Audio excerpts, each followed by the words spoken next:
दुनिया का सबसे बड़ा आइलैंड जहां इंसान कम और बर्फ ज़्यादा है, लेकिन आज यही जगह अमेरिका की नींद उड़ा रही है। ग्रीनलैंड ये दुनिया का सबसे बड़ा आइलैंड है, करीब 21 लाख स्क्वायर किलोमीटर का। यानी ये सऊदी अरेबिया से भी बड़ा है, लेकिन यहाँ की पॉपुलेशन सिर्फ 57,000 लोग। और सबसे हैरानी की बात, ग्रीनलैंड का लगभग 80% हिस्सा मोटी बर्फ की चादर से ढका है। यहाँ का एवरेज टेम्परेचर 30 डिग्री सी तक चला जाता है और नॉर्दर्न हिस्सों में 50 डिग्री सी भी नॉर्मल है। फिर भी आज दुनिया की सबसे बड़ी ताकतें इसके पीछे भाग रही हैं। क्यों?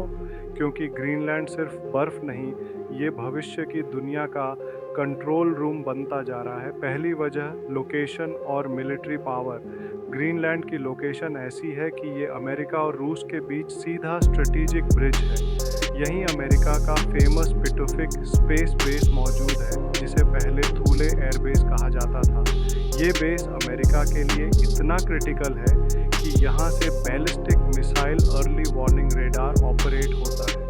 मतलब अगर रूस की तरफ से कोई न्यूक्लियर मिसाइल लॉन्च होती है तो सबसे पहले उसका सिग्नल ग्रीनलैंड के ऊपर ही डिटेक्ट होता है। यानी ग्रीनलैंड अमेरिका के लिए सिर्फ ज़मीन नहीं, नेशनल सिक्योरिटी का शील्ड है। दूसरी वजह, रेयर अर्थ मिनरल्स। अब असली खेल शुरू होता है।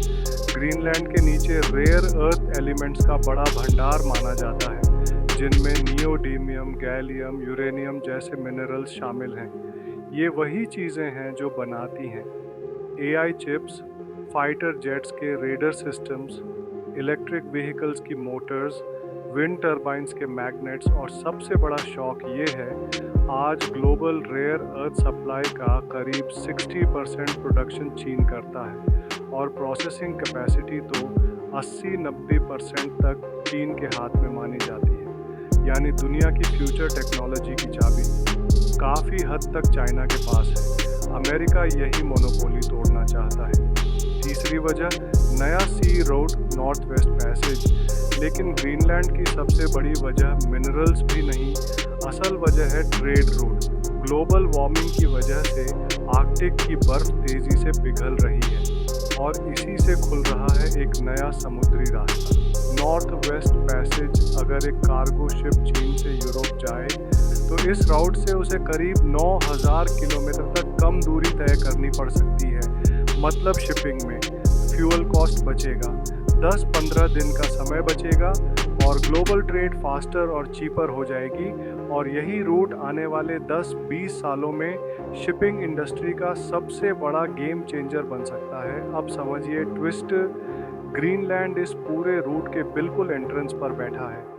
यानी ग्रीनलैंड भविष्य का सुएज कनाल नहीं, बल्कि उससे भी बड़ा गेटकीपर बन सकता है। तो अमेरिका को डर किस बात का है? रूस आर्कटिक में पहले से स्ट्रॉन्ग है और चीन खुद को नियर आर्कटिक पावर कहकर इन्फ्लुएंस बढ़ा रहा है। अमेरिका को डर है कि अगर वो पीछे रह गया तो फ्यूचर में ग्लोबल ट्रेड रूट्स की चाबी रशिया और चाइना के हाथ में चली जाएगी। तो ग्रीनलैंड सिर्फ बर्फ का टुकड़ा नहीं, ये भविष्य की दुनिया का टोल प्लाजा है। जिसके पास ग्रीनलैंड हो वो तय करेगा कि आने वाले 100 सालों में दुनिया की इकोनॉमी और ट्रेड किसके इशारे पर चलेगी। और शायद इसी वजह से दुनिया की सबसे बड़ी जंग अब रेगिस्तान में नहीं, बर्फ़ के नीचे शुरू हो चुकी है।